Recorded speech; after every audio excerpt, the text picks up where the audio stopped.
There are times when you'll place the analyzer on the cabling system and you'll just capture a whole bunch of traffic, and you just need to get a general feel for what kind of traffic was in your trace file. In this case, we can use the statistics protocol hierarchy information. So I'm going to open a trace file. Here we go. I'm going to leave the colorization on. Now I'll go up under statistics and protocol hierarchy. And that gives me a general idea of the traffic that's in that trace file. Now remember that DHCP is also the bootstrap protocol. So we see IP traffic, and then we see some UDP traffic. We also see some TCP traffic. Now under UDP traffic, we can see that we have some, net bias stuff. DCE, RPC, Distributed Computing Environment, Remote Procedure Call traffic. Microsoft Messenger service. We also see that we have some net bias traffic, and if we're not using net bias on the cabling system, we shouldn't see that traffic here. We can see that it's SMB traffic, SMB mail slot protocol traffic, the Windows browser protocol. So this will give you a general idea of what you have. And if you're looking at something like HTTP traffic, it will also break down that HTTP traffic based on the type of data that's contained in the HTTP communications.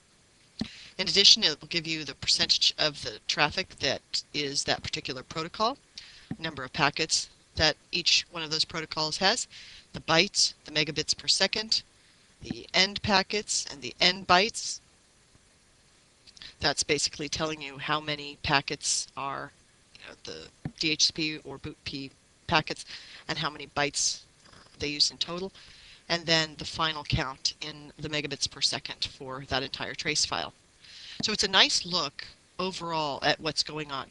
Let me show you an example of how you might use this in the case of security. And I'm going to open up a trace file called client dying. Now this is an interesting trace file because it's of a client system that boots up, and it only lasts for about 3 minutes, and then CPU utilization goes to 100% and the system just completely locks up.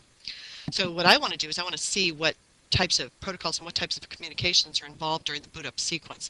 So this is the trace of that boot up sequence. I'm going to select statistics, protocol hierarchy, and here I can see, okay, there's some net bias stuff in there that probably shouldn't be in there. There's DCE, RPC stuff in there. Yahoo Messenger protocol is in there, and maybe we don't want to let our client use Yahoo Messenger, especially during the startup sequence. But then we also see some DCE, RPC traffic running over TCP. So there's TCP up there. And look a little further, we've got IRC. We've got an IRC communication in this trace file. So now we know what we want to look for in here. We want to see what is this IRC traffic. We also see this, which is TFTP. That's Trivial File Transfer Protocol. That's FTP over UDP, which just doesn't feel right on the network. So just by looking at the hierarchy information here, we can get a general idea of what we might want to filter on and what we might want to watch out for in this traffic.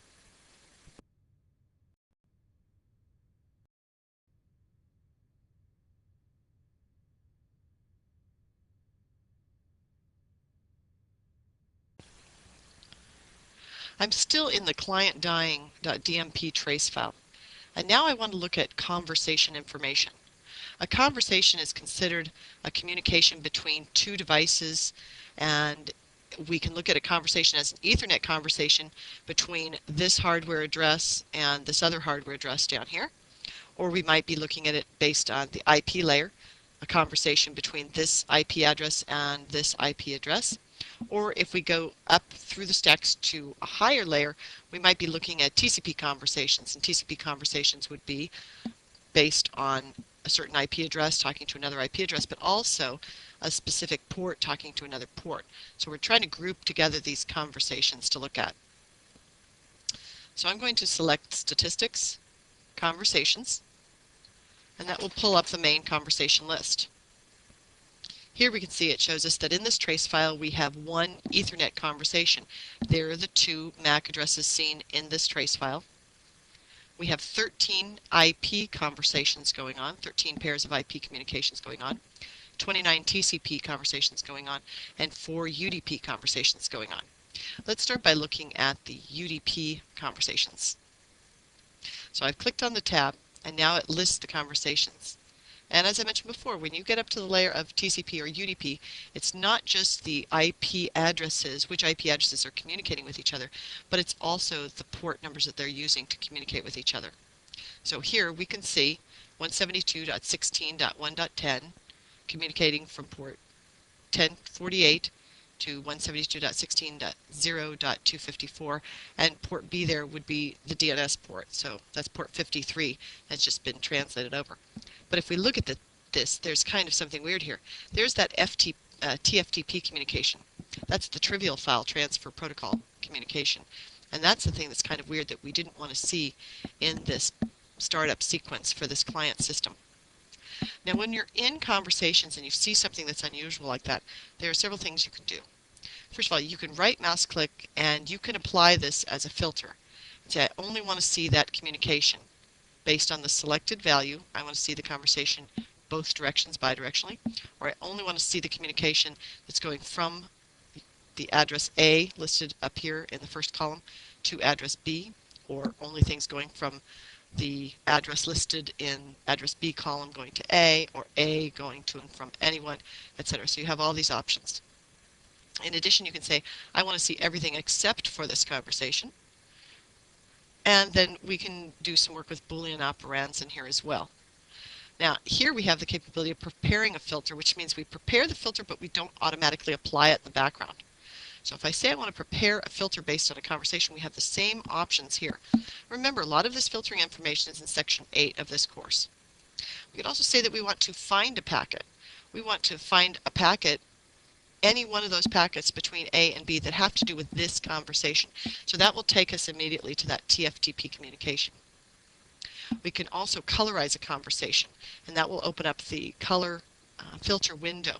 So we can build a color rule and say that we want this conversation to be black background with a green foreground or something like that. I'm going to try the find packet option here. I'll say I want to find a packet, and I'm looking for any packet that's going between A and B. Now that's a combination of the address and the port for A and the address and the port for B. Click on that. There's the filter that it will build to find the packet. Here we go. Say I want to find that. I'll close this window down. And in the background, I'm on packet number 70. And sure enough, packet number 70 is a TFTP communication, the very first TFTP communication in that trace file. So the conversations information is really nice, but you can do more than just look at the information. A lot of people just go in and sort of look at it and say, oh, that's an interesting chart, and I know I can sort. But once you find something interesting, you can go directly to that packet, or you can even colorize it so it shows up better. Now I'm looking over at the TCP conversations that are in that trace file. I'm going to sort according to the bytes column heading, so I have the little arrow pointing up.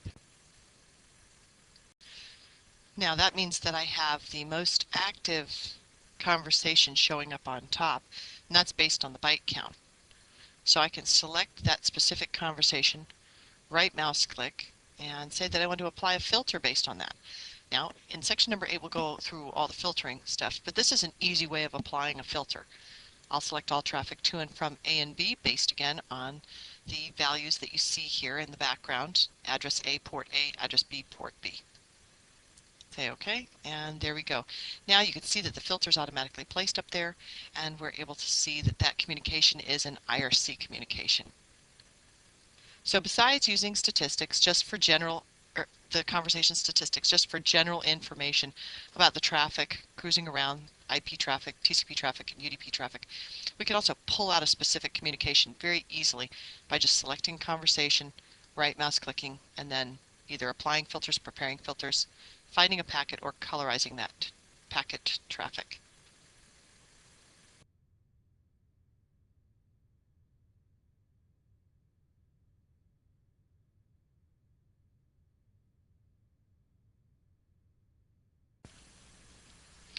Now, endpoints are different than conversations, and I'll show you how. If we open up Statistics, Conversations, and take a look at the conversations listed in that same trace file that we were working in before, and then we go under Statistics and Endpoints, and pull up the endpoint list, I'll put one on top of the other so you can see the difference between the two. Let me scale this down a little bit so we'll be able to see a little bit more of the background window. So now I've got them one on top of each other, and the top window here I have is the conversations window, and the bottom window I have is the endpoints window. You can see in conversations that we're pairing everything up. So here we see that there's one Ethernet conversation, one pair communicating. But down in the endpoint section, we list everything separately. So each one of the hosts is listed on a separate line based on their Ethernet address here, or their IP address. They'll each be on a separate line. Their TCP port number information that they're using, UDP, the port number information they're using. Each one of the entries will be on a separate line. And I'll show you as another comparison what it looks like when we look at the UDP information. So in the conversations area, I'm just looking at pairs of communications going over UDP. So here we can see 172.16.1.10 communicating through port 1048 with 172.16.0.254, and the port there is the domain port, the DNS port. Now let's look at how that would be listed in the endpoints area. I'll go over to UDP, and here we can see that in UDP communications we have 6 different endpoints. We see 172.16.1.10 using port 3735. We also see 172.16.1.10 using port 1048, 1091, and 1113. Now up above, these are paired with other devices that they're communicating with. So we'll see this 172.16.1.10 communicating with using port 1113, talking with the DNS server. Down below we see that DNS server is listed on its own separate line. And everything that we could do in the conversations area, we can also do in the endpoints area.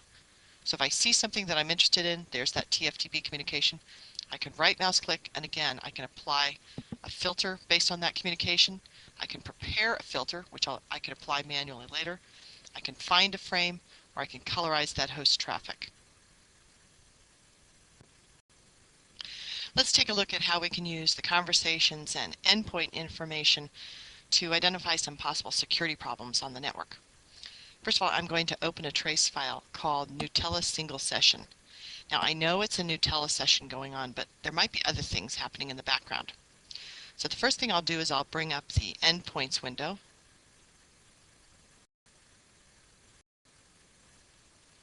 There we go. And we can see from this that we have 3 Ethernet addresses recognized in the trace file. We've got 82 IP version 4 addresses, and then we've got 324 TCP communications. But if you look at the TCP communications, when we sort based on the byte count, you'll see that the majority of these communications are very small communications, and that's not normal. Usually when we make a TCP connection to another device somewhere, we'll have a fair amount of traffic flowing over that connection, so it seems kind of weird right there.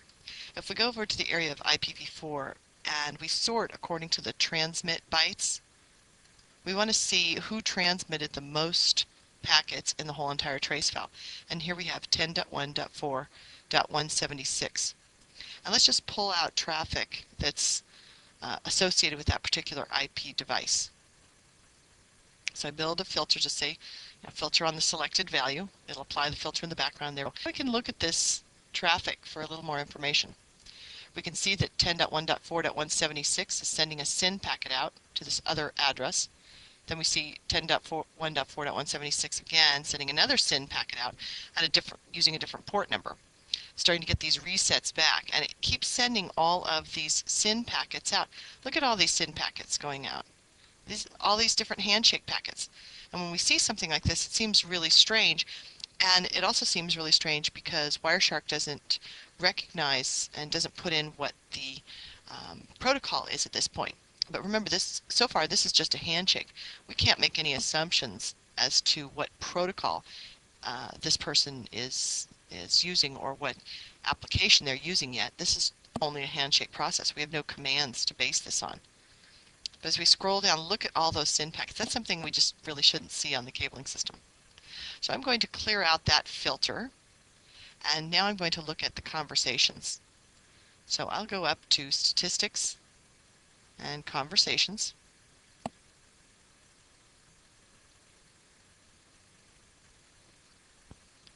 Now here we go. We can see there's our pair of addresses communicating. So we can see it looks like we have communications between 2 Cisco devices on the network. There's our IP traffic. Those are our pairs, our conversations there. And then here are our conversations in the TCP area. Now I want to pull out the TCP communications where we have the most bytes exchanged. So I'm going to double click on the bytes column heading so the arrow is pointed up. I can see that I have communication up there at the top. Still not that many bytes, but we'll go ahead and pull that one out by right mouse clicking and applying a filter on the selected bidirectional communications.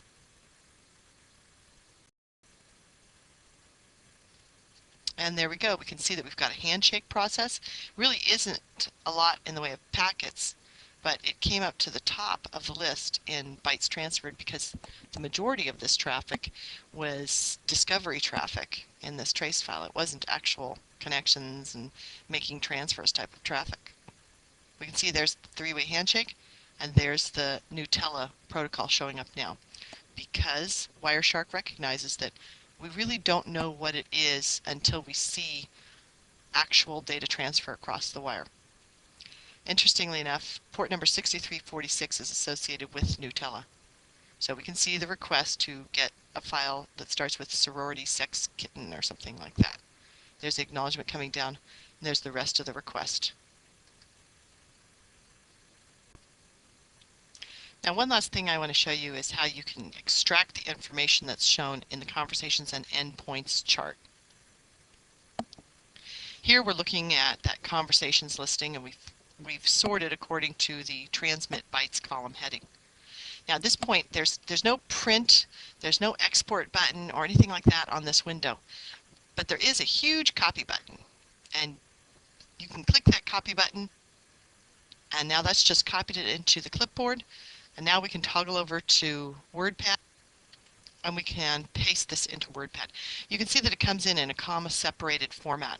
So it would make a lot of sense to put it into some sort of a spreadsheet program where it'll separate all these out in the proper column, so you'll end up with a nice chart that goes with your information.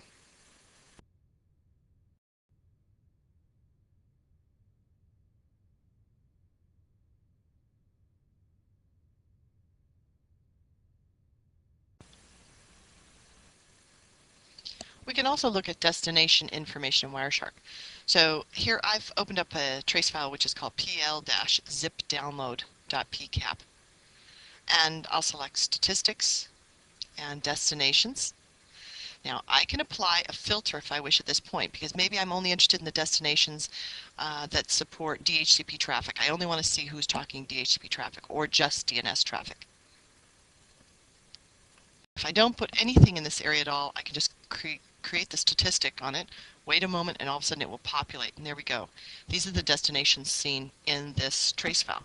So here we can see 73.68.136.1, and we can click to open up and expand each one of these entries separately if we want to know more information. So we can see that 67.180.72.131 is communicating over UDP and TCP. So we'll open up and see what port it's using for UDP.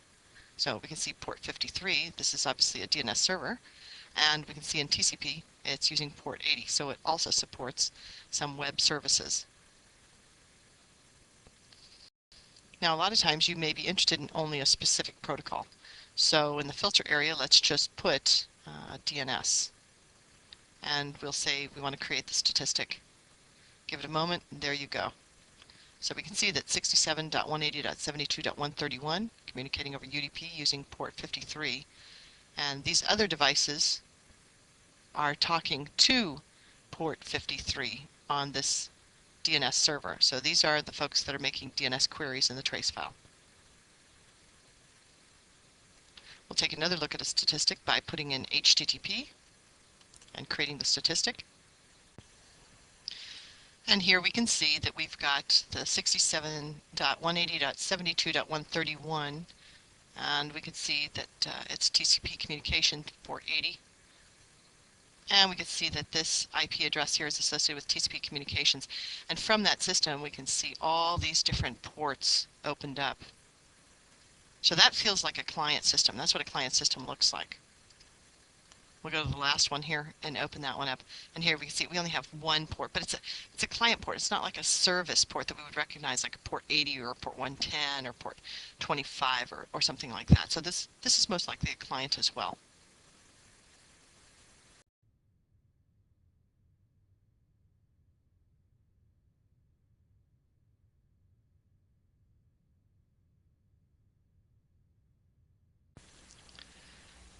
Now, one thing you may have noticed when we were on those last screens, we were going into statistics and looking at destinations, is that we didn't see the broadcast address listed there. So let me just open that up. I'm not going to create any filter on that. I'll let it populate, and there we go. You'll see that even though we do have we have DHCP broadcast in the background, that doesn't show up in the destinations area. The way we would see that information is by selecting statistics and IP address. Now again, we have the ability to select a filter. I'm not going to place any filter in here. I'm just going to create the statistic. And here we go. Now we can see that 255.255.255.255 does show up. And when we're looking at this information, we can see the count. Total count of packets is 613, and we can see that down below in the status line. We can see it's total of 613. We can see that the majority of packets have 67.180.72.131 in either the source or the destination IP address field. So 94.94% have this address, either the source or destination address field, whereas 90.21% of the packets have 128.241.194.25 in the source or destination address field. And that's how those count out there. Now, one thing we didn't do is we didn't place any sort of a filter on there. So let's go back and place a filter for DHCP traffic. Again, we can't use DHCP because that's not going to be recognized. We have to type in boot P, and we'll create the statistic. And there we go. So we see that out of the DHCP traffic, 100% of the traffic in there has 73.68.136.1 in the source or destination IP address field. And 100% of the traffic also has the broadcast address in what should be the destination field, because broadcast should never be in the source IP address field.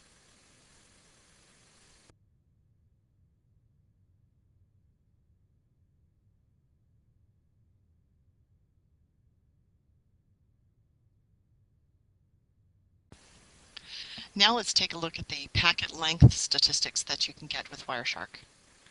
I'm still in this PL zip download, which is somebody just basically downloading a zip file off of a website. I'll select statistics and packet length. And again, you can place a filter on this if you're only interested in the packet length of DNS packets or packet length of HTTP communications. You could place the filter in there. But I'm just going to select create statistic, and there we go. Now this may look really weird, but let me explain what's happening here.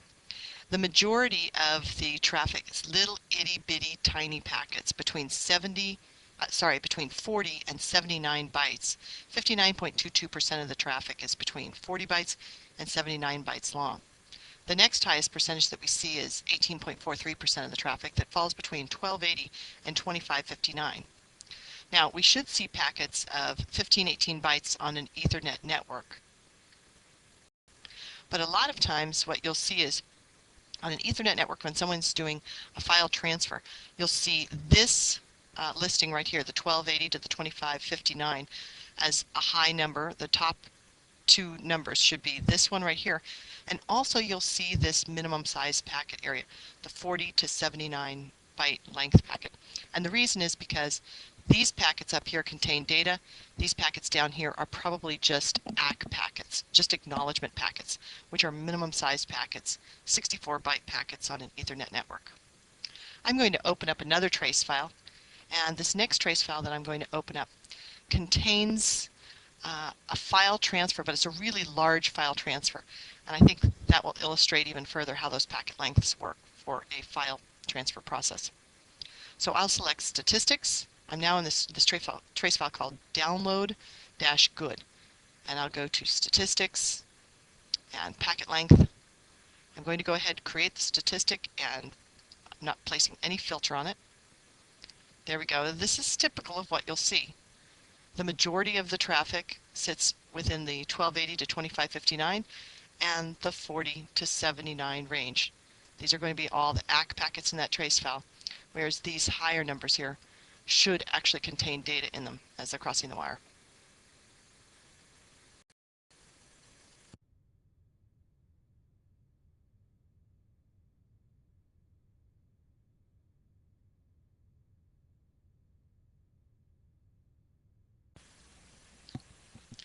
Now we'll take a look at the port types statistic area. And it's a little different than you might think. You might think that the port types will give you the list of all the ports that are in use, over TCP or UDP, but it's not. Now, I've opened up a trace file called BitTorrent-launch-search-Madonna. So this is somebody looking for a Madonna music file or something using BitTorrent. I'll select statistics, and way down towards the bottom you'll see port type. Select that, and I'm not going to place any sort of a filter on this. I'm just going to say go ahead and create the statistic. I'll wait for a moment and let it populate, and there it is. Now the way that we interpret this is that there are 30 packets that are going to a communication to a port that sits on top of a UDP header. And in this trace file there are 233 packets that are communicating with a port that resides above a TCP header. And strangely enough, we have one packet that does not use a UDP header or a TCP header.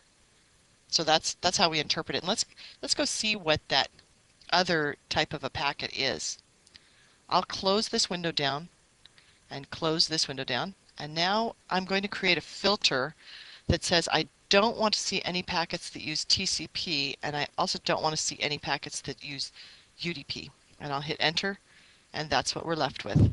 That's our unique packet that does not use a TCP header or a UDP header. It's IGMP, the Internet Group Management Protocol. And you can see just from the collapsed view in this middle pane that we have an Ethernet header, an IP header, and then we go directly to IGMP.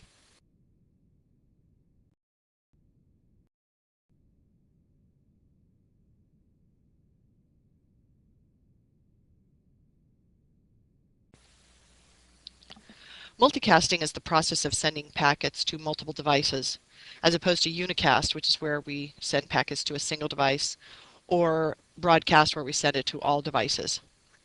Now, Wireshark will actually look down at the MAC address, the destination MAC address field, to figure out whether the packet is a multicast packet. All of this traffic right here that I'm looking at is multicast traffic, and it comes from a trace file called video_multicast.cap that's available on the Wireshark wiki page. Let's go down inside of the packets, and I'll show you what designates a packet as a multicast packet. I'm opening up the Ethernet header inside of the middle detail decode window. And we can see that the destination MAC address is 01005E, which is a starting MAC address of a multicast packet. It's kind of interesting because the next 3 bytes of the destination MAC address are gathered by looking at the destination IP address.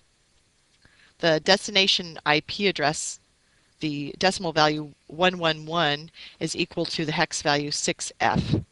And the next byte there of 1 is equal to the hex value of 01, and the last destination IP address byte of 03 gives us the last byte of the destination MAC address.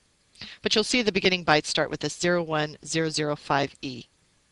Now we can even open that up further, and I can show you there's the multicast bit in the packet. If that bit in the IP packet, if that bit in the Ethernet header of the IP packet, I should say, is set to a 1, then we know this is going to be a multicast or a broadcast packet. I'll close this up, and we can see that I have a lot of different destination multicast addresses in here. Now in Wireshark, under Statistics, we can look at our multicast stream statistics. Now it's going to pick up the traffic based on that multicast address. Another thing you should know is that in the world of IP, destination addresses that start with the number 224 all the way up through 239 are going to be multicast packets. I'll bring this window up, And now it's only pulled the multicast traffic out of the trace. If you have a trace that has some multicast traffic, some unicast, or some broadcast traffic, the multicast streams statistic is only going to pull up your multicast streams out of that whole entire trace. So here we can see the source IP address column. And we've got one kind of a strange stream that doesn't seem to match the other ones. We've got a source port column. Again, there's a port that doesn't really seem to match the other ones as well. Then we have the destination IP address column. We've got the destination port column. We've got the total packet count for each of those. And we can sort these columns. So here we can see we brought up the multicast stream that has the highest number of packets associated with it. It's also the stream that has the highest packets per second rate at 539 packets per second. I'll scroll to the right now. We were just looking at packets per second. There's the average bandwidth required for that stream. So 5.9 megabits per second required for that stream. Now that's just the average, and this column gives us the maximum bandwidth per second. So we can get a feel as we analyze multicast streams how much bandwidth each one of those streams is going to require, and then we can multiply that out by the number of streams that we want to support. This is kind of an interesting trace because the maximum number of packets does not match the maximum bandwidth. So here we can see that first stream at 8 megabits per second maximum bandwidth, but the maximum bandwidth of the third stream, it went all the way up to 9.2 megabits per second. So it was a much greater bursty moment that it had. Now the maximum burst is figured out by looking at a window of time. And the window of time, which is called the burst interval, on my system is set at 100 milliseconds. So the maximum burst that it hit was 74 packets within 100 milliseconds. Here we can see one that hit 85. So remember we were looking at that one before, that one had a greater burst, but on average it seemed to be lower on the average bandwidth usage. So in order for it to get up to a burst like that, we must have had 85 packets within a 100 millisecond window of time. The burst alarms column tells us how many times the burst alarms have gone off for that particular stream. So here we can see one where the burst alarm went off 132 times. Now the burst alarm on my system is set at 50 packets per second. So that means that this communication that I'm looking at, and I'll scroll to the left-hand side so we can see some addresses to go with this. Communication going to the multicast address of 227.111.1.6 went above the burst alarm setting 132 times, but the maximum burst was 61. So that means it just barely went above the threshold. Whereas some of these went way above the threshold. There's one that, 85 packets within 100 milliseconds. And that burst alarm was triggered 90 times. So here we had much greater spikes, but not quite as often. Let me scroll to the right. Maximum buffer size tells us how big an output queue should be so that no packets will be dropped within a specified speed. So that can be used for configuring interconnecting devices on the network. The buffer alarms tells us how many times this was not the case. In other words, how many times did we not have enough buffer space and we had to start dropping packets. Now, besides giving you the statistics on your multicast traffic, you have some settings that you can define. And the settings are listed on the bottom of this screen. We have the burst interval, which is 100 milliseconds. We can see that. The burst alarm that I mentioned was 50 packets per second. And the buffer alarm, which is in bytes. How many bytes? So I have 10,000 bytes. I'm going to go to the set parameters area. And here are the parameters that I have set for analyzing multicast traffic on my system. There we see our burst measurement and interval. And remember, this is sort of like a window. We're going to look at 100 milliseconds in time, and then we're going to measure how many packets and how many bytes go through that interval. And these next two alarm settings are based on the interval. So 50 packets per second or 10,000 bytes per second would trigger an alarm. We also have the ability to look at things such as emptying the stream at a certain level. And you'll learn more about multicast traffic and multicast analysis in the Wireshark University TCP/IP analysis course. Close this window down now. And on the bottom of this area, you also have a button that says Prepare a Stream. So if I simply click on this button, select a stream, and then click on this button, I can easily prepare a filter based on that stream value. So here in the background, we can see that the filter has been placed on the traffic. Multicasting is really nice. The only problem is when multicast gets out of control, because on video multicast, I mean, you've got a lot of bandwidth required by video multicasting. If we're going to just one user, that's one thing, but when we start multicasting it through the network, then a lot of people begin to feel the effects of the multicast traffic.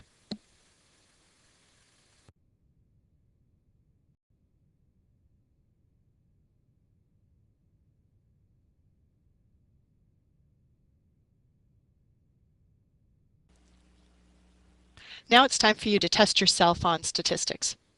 You can print Appendix A, which is the Wireshark Lab Exercises Appendix, and follow along with these steps that way. In step number 1, I want you to open up a trace file called bit-torrent-startup-background.pcap. Look into this trace file and determine the elapsed time in the entire trace. In step number 3, I want you to identify which transport protocol is seen more often in this trace, TCP or UDP. In step number 4, I want you to determine which way data is flowing in the most active UDP communication seen in the trace. In step number 5, you'll need to identify the application that is used for the most active TCP communication. And then finally, in step number 6, you'll be looking at the multicast traffic information to determine if we need to provide additional buffer space for that traffic. Be a good time to pause the video and complete the lab. When you're ready to watch me go through the lab and provide the answers, restart the video. All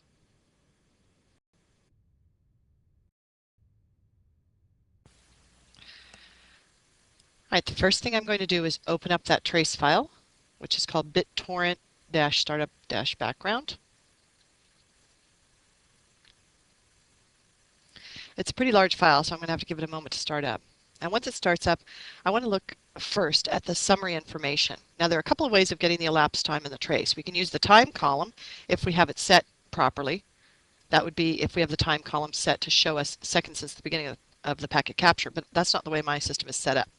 Fastest way to do this is just to go to Statistics Summary, and we see the elapsed time of the trace is 5 minutes and 43 seconds. Now, as far as which transport is used most often in the trace, I can go into Statistics and my protocol hierarchy to find out that information. And this is always interesting because if you're not sure what protocols are running on the cabling system as you're capturing, you can pull up this window and you can easily see what's out there. Obviously, I've got some things I don't want. I see messenger service on there, and I wouldn't want messenger service on the network. Now here we can see user datagram protocol. It's 99.72%, and we can collapse these a little bit so that we can see this a little more clearly. TCP traffic only accounts for 0.20% of the traffic. I'll close that window down. The next question is, which way is the data flowing in the most active UDP communication? So because it's asking me which way it's flowing, that sounds like a conversation. I'm looking at pairs of devices communicating, so I'll go under Statistics, Conversations. And here we go. Now I'm interested in the UDP traffic. So I'm going to sort. And now, as far as which way is data flowing in the most active communication, active based on packets or active based on bytes? You have to kind of watch out for that one. It just happens in this trace file, the most active is both the highest byte count and it's also the highest packet count, both of those. Which way is data flowing? Well, we have no data going from address A to address B. We have no bytes, obviously, either. But all of the traffic seems to be flowing from address B to address A. So it's coming from 24.4.97.251 going to address A. What application is used for the most active TCP communication? I'll go over to TCP. And again, most active based on what?